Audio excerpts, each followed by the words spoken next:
Bienvenidos. Hoy estudiaremos salmonelosis, primera parte. Salmonelosis. Introducción. Las bacterias del género Salmonella pueden proliferar en seres humanos y animales y producir diferentes enfermedades. S. typhi y S. paratyphi infectan exclusivamente al ser humano y causan fiebre entérica, tifoidea. Los demás serotipos corresponden a Salmonella notifoidea, NTS. Las NTS colonizan el tubo digestivo de numerosos mamíferos, reptiles, aves e insectos. Más de 200 serotipos son patógenos para el ser humano. Las principales manifestaciones de Salmonella notifoidea son gastroenteritis, infecciones circunscritas, bacteriemia, combinación de estas manifestaciones. Etiología. Salmonella pertenece a la familia de las enterobacterias y comprende bacilos gram-negativos. El género incluye 2 especies, S. bongori, S. entérica, con 6 subespecies. La subespecie U de S. entérica contiene casi todos los serotipos patógenos para el ser humano. Existen más de 2.500 serotipos de Salmonella. Serotipificación. Se basa principalmente en antígeno O somático, componente lipopolisacárido de la pared celular. Antígeno B de superficie, limitado a S. typhi y S. paratyphi C. Antígeno H, antígeno flagelar. Los principales serogrupos definidos por el antígeno O son A, B, C1, C2, D y E. Sus cepas producen casi el 99% de las infecciones por Salmonella en humanos y animales de sangre caliente. Características microbiológicas. Las Salmonellas son bacilos gram-negativos, anaerobios facultativos, no formadores de esporas. Tamaño aproximado de 2-3 mm por 0,4-0,6 mm. Características metabólicas utilizadas en su identificación. Fermentan glucosa produciendo ácido. Reducen nitratos. Son citocromo oxidasa negativas. Generalmente son móviles por flagelos perítricos. S. gallinarum pullorum constituye la excepción y es inmóvil. Todas, excepto S. typhi, producen gas H2S con la fermentación de azúcares según el material proporcionado. Solo alrededor del 1% de las cepas aisladas fermenta lactosa. Estas variantes poco frecuentes deben considerarse para evitar errores en su detección. Identificación. La identificación inicial en el laboratorio se basa en sus características de crecimiento y reacciones bioquímicas. La serotificación de antígenos de superficie permite una identificación más específica. En la práctica, pueden emplearse reacciones de aglutinación para determinar los serogrupos según el antígeno O. Para investigaciones epidemiológicas, pueden utilizarse métodos de tipificación molecular para diferenciar cepas pertenecientes a un mismo serotipo. Patogenia de la salmonelosis. Infección inicial. Todas las infecciones por Salmonella comienzan con la ingestión del microorganismo, generalmente mediante alimentos o agua contaminados. La dosis infecciosa puede variar aproximadamente entre 200 y 10 Secretia UFC. La cantidad ingerida influye en periodo de incubación, gravedad de la enfermedad. La susceptibilidad aumenta cuando existen condiciones que disminuyen la acidez gástrica o alteran la integridad intestinal, como edad avanzada, tratamiento de supresión ácida, acloridria, enfermedad intestinal inflamatoria, quimioterapia citotóxica, cirugía previa del tubo digestivo. Alteración de la microbiota por antibióticos. Estas condiciones permiten que cantidades menores de Salmonella produzcan infección. Invasión intestinal por S. typhi y S. paratyphi. Al alcanzar el intestino delgado, S. typhi y S. paratyphi atraviesan la mucosa principalmente mediante las células M de las placas de Peyer. También inducen cambios en células epiteliales normalmente no fagocíticas, formación de ondulaciones o festones de membrana. Englobamiento de las bacterias adheridas dentro de grandes vesículas. Formación de endocitosis mediada por bacterias. Este proceso depende de proteínas de Salmonella introducidas en las células epiteliales mediante un sistema de secreción tipo 3, que modifica el citoesqueleto de actina y facilita la captación bacteriana. Supervivencia intracelular. Después de atravesar el epitelio intestinal, S. typhi y S. paratyphi son fagocitadas por macrófagos, pero pueden sobrevivir y multiplicarse en su interior. La bacteria modifica la expresión de sus genes en respuesta al ambiente del macrófago. Entre los sistemas implicados se encuentra FOB-FOCU, que produce modificaciones de proteínas de la membrana externa, lipopolisacáridos, glicerofosfolípidos. Estas modificaciones permiten una mayor resistencia frente a la acción microbicida del huésped y pueden modificar la señalización de la célula hospedera.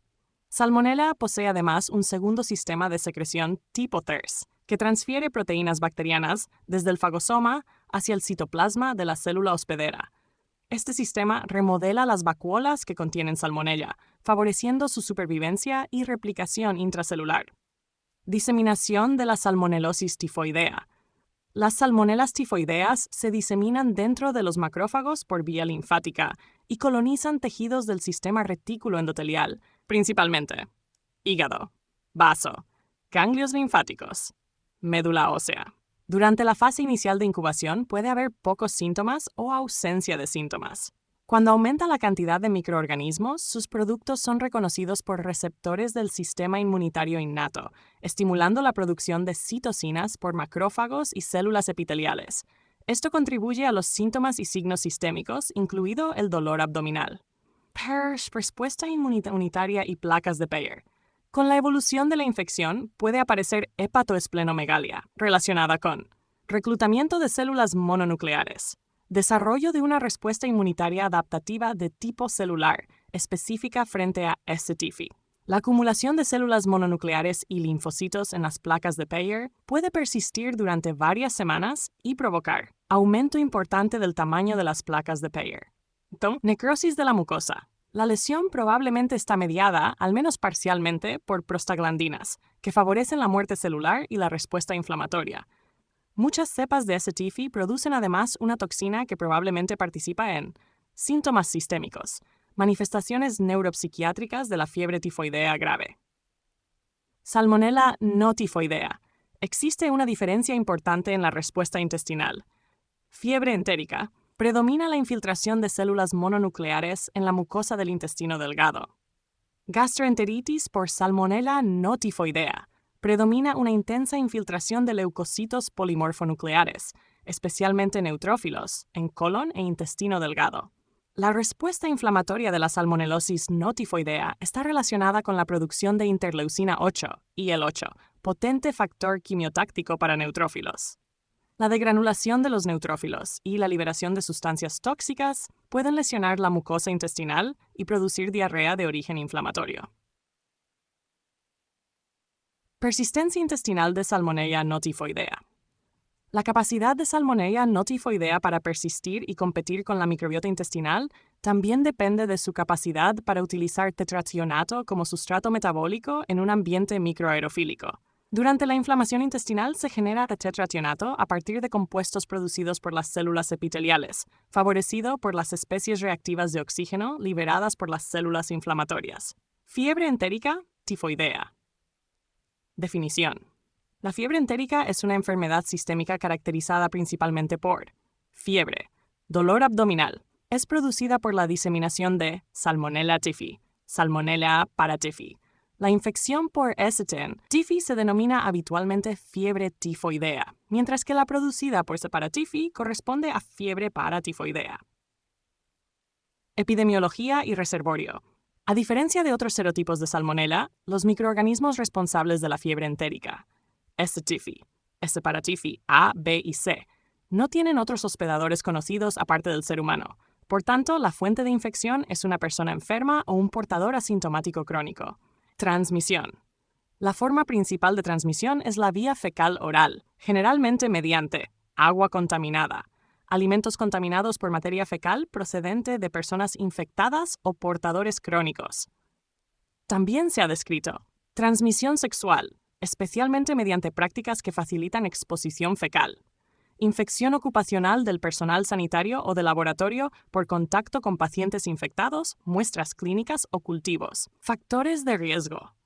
Entre los factores que favorecen la infección se encuentran consumo de agua potable o hielo contaminados con heces, inundaciones que favorezcan contaminación del agua, consumo de bebidas o alimentos contaminados, frutas y verduras crudas cultivadas utilizando materia fecal como fertilizante, contacto cercano con personas infectadas, higiene deficiente de las manos, falta de acceso adecuado a sistemas de eliminación de excretas, antecedente de infección por Helicobacter pylori, posiblemente relacionado con una reducción crónica de la acidez gástrica.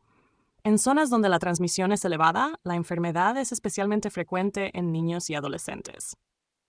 Resistencia antimicrobiana. Se han identificado cepas de S. typhi con resistencia a múltiples fármacos, MDR, La resistencia múltiple clásica incluye resistencia a cloramfenicol, ampicilina, trimetoprim sulfametoxazol, TMSMX.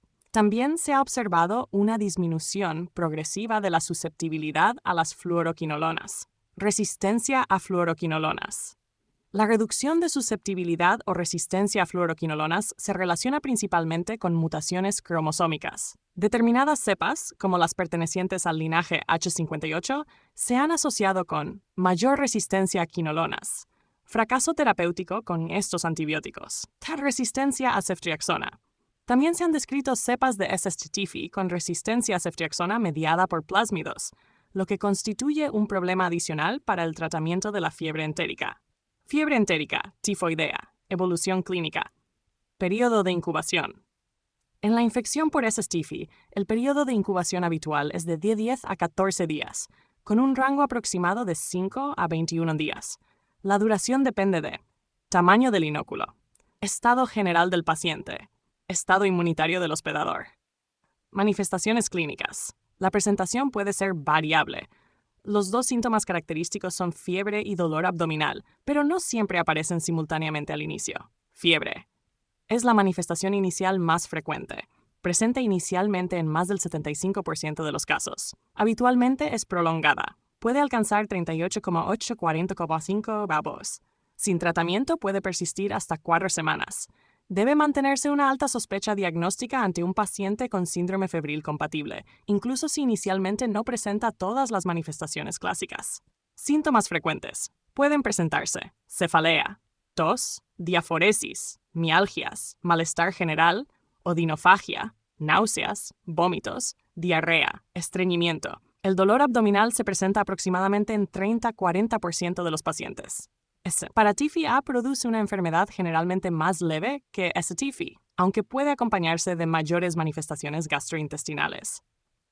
Exploración física. Entre los hallazgos descritos se encuentran lengua saburral, esplenomegalia, dolor abdominal a la palpación, hepatoesplenomegalia, epistaxis, bradicardia relativa en relación con la intensidad de la fiebre. Roseola tifoidea. Es un exantema característico de la fiebre entérica por S. tifi o S. staph. Para TIFI. Características. Lesiones maculopapulares. Color salmón. Desaparecen con la presión. Tamaño aproximado de 2-4 milímetros. Se localizan principalmente en tórax y abdomen. Aparecen habitualmente hacia el final de la primera semana. Desaparecen sin dejar lesiones residuales después de 2-5 días. Pueden presentarse 2 o 3 brotes sucesivos. Puede aislarse salmonela mediante biopsia de estas lesiones. Complicaciones.